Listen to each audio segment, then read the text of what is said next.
This is the Hag Reads here. I'm a little late today with my video.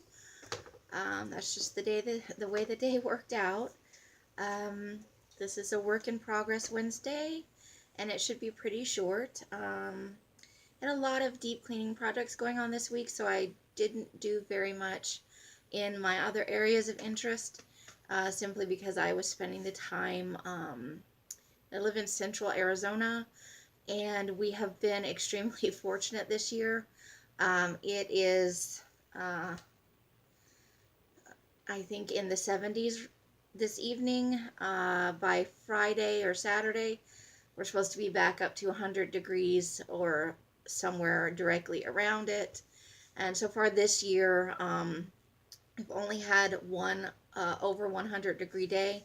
It was 108 that day, but a lot of years it gets into the high 90s and low 100s in April, or well before now in May. Having reached the 17th and only having had one is an extremely fortuitous circumstance that I love. I am not a sun baby. The sun and I do not love each other, and the heat and I certainly do not. Living here in the summer is like living in an oven set on or near broil with a hairdryer blowing on you all the time because it's windy almost every afternoon. I am working on moving, but with our somewhat meager budget, saving for a move often proves difficult. And then, I had my health problems, and that pretty much drained my savings. So we're a couple years away from being able to get away from here. This is my second time living here, and the first time was for I think 7 years, and now I have been here for almost 10. Next year in December will be 10 years. So that's almost 20 years. It's a good 17 years in central Arizona, and I've just had enough. So it's time to move on. Ideally, we'd like to move somewhere near Portland, Oregon. That is actually the only area of the country I have never lived in, and I love the rain. I love green things. I like that it's a liberal area of the country because I am a liberal. And so that's kind of the place that we would love to go. My transgender son fully intends on moving with me. He also wants to live in that area of the country. I would consider northern Arizona, simply because they actually have seasons there. And I lived and worked at the Grand Canyon for a few years in my early 20s, and I really enjoyed the Flagstaff area a lot. And I would actually even consider going back to Ohio. I really liked it there. Outside of being super Christian, the people are just nice there. They are inordinately fond of their embroidered O's. But, what are you going to do? I really enjoyed, we did a lot of hiking there, a lot of outdoor things. It was one of the happier times in my marriage, and I just loved Ohio in general. We lived in Columbus when we lived there, so it was quite fun. For my knitting this week, I have now completed, oops, I dropped one, but there are now 4 of these. I have 4 completed. I actually have 5 completed, but one of them betrayed me, I suppose, as a Slytherin bookmark is wont to do, and it is longer than all the others. I'm not sure what happened, but it's longer than all the others, and it has a couple of flaws. I skipped a stitch somehow. I was not wearing my glasses is probably how it was. I need readers. And this is the 5th one that I'll be able to give away. This one, you can see it has a big flaw right here. So these are the smallest knitting needles you can use, and then my other project that I'm working on uses the largest knitting needles I use. These are a size 1, and then my other project is a size 15. So I go from knitting with these thin twigs to basically knitting with what feels like those large pencils that you used in kindergarten, those super fat pencils. It's just weird to go between the two of them. But yeah, this one totally betrayed me. After I slipped the stitch, it was never right again. Some of the sections are too long, too many rows. It was a complete disaster. Not sure what I'm going to do with this one. There's nothing technically wrong with it other than it's aesthetically unpleasing to me. um, I am also starting work again on my blanket project. It is a queen size square patchwork blanket, and so I'm doing these 4-inch squares, and there are a few other sizes to fill awkward gaps and to add interest. But I'm doing it, it's a project for my son that lives with me that I've been working on for probably about 5 years, very slowly. These, I think are done with a size, I don't even remember what needle this is. It's been so long since I've worked on it. It's got to be a small gauge needle. It's not a 1, but it's probably between a 4 and a 6, I think. But so this is the size, and then there are a few others, but it's a multicolored, you know, reflecting some of his favorite colors and some that he chose for specific life events, and it's just a fun project. But I used to work 50 plus hours a week between 2 different jobs. And then after that, I was working a full-time job and going to the university full-time. And then after I got sick, I was too tired to do anything. And then I was only going to the university, but because of how tired I was, that was really all I could accomplish.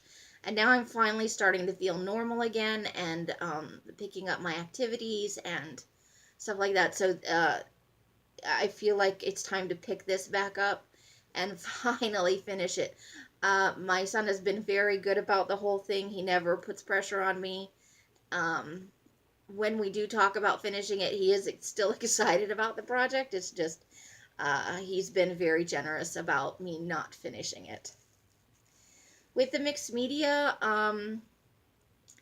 I have been working diligently through the project, and so I am up to date with it. Still having trouble getting myself to post it on Instagram. I did post 2 more cards, and I swear I'm just going to set a reminder on my computer to make some kind of obnoxious noise at me when once a day, then I'll just get on my tablet and post the picture. I can't get there on my own for whatever reason. With writing, I am on an 18-day streak with my 750 words. I am very proud of myself. According to the website, I have written just over 14,000 words this month. That's not fiction work, though. I use that in a form of morning pages. You're supposed to write your morning pages, but my handwriting is not very good anymore, and I have some nerve damage in my right arm, so writing for long periods hurts. So I try not to do it if I don't have to. But I found this 750 words website last year, and I have been using it. It does cost me $5 a month, but that's incentive to get on there and write and not waste that $5. And realistically speaking, that's not a big investment to try and get myself motivated to write. I did not write any fiction this week. Friday kind of fell apart on me, and then a portion of my deep cleaning project took much longer than I expected. And then I have started again. I did a number of years ago, probably more than 12. I used to do tarot readings for myself. I used to draw a daily card, and then I would do sometimes a monthly spread, and every year I would do a yearly thing.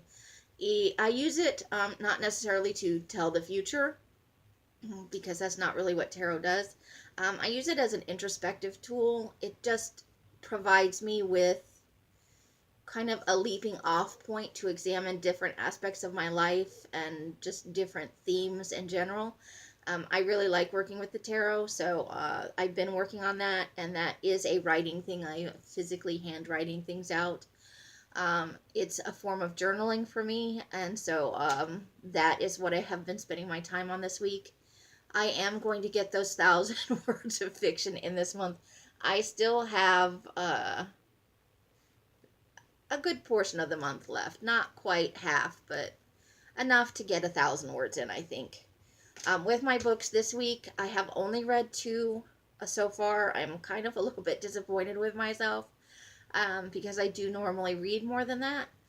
But all things considered, I feel okay about that. I am in progress with 4 different books, and I don't normally read that many books at once. I started Dune, which the paperback copy I have, the print is minuscule. It is teeny tiny, and even with my glasses, so I can only read that in the day with my glasses on near a light source. It's that tiny. My eyesight is not horrible, but I do need readers to read, and I find I cannot read that at night. I need to buy another lamp for over by where I sleep.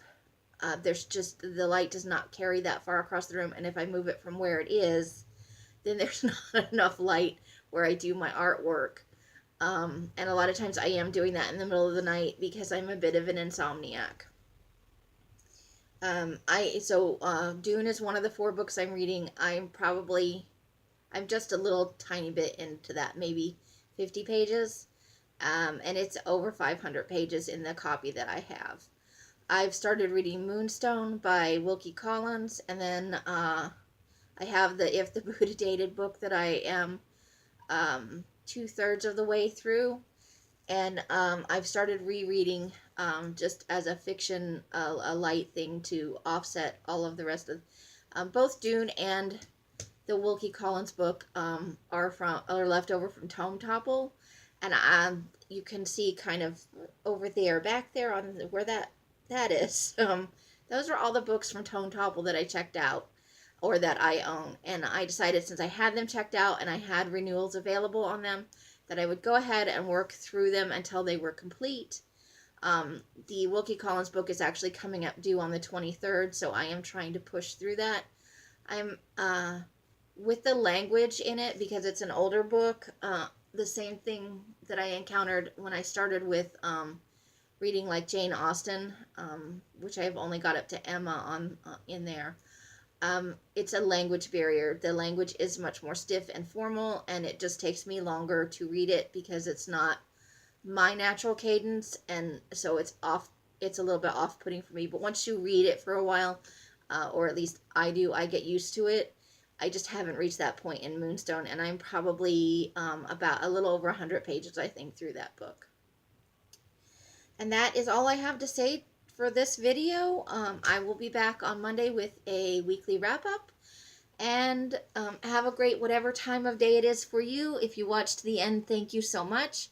I already said that. Just bye.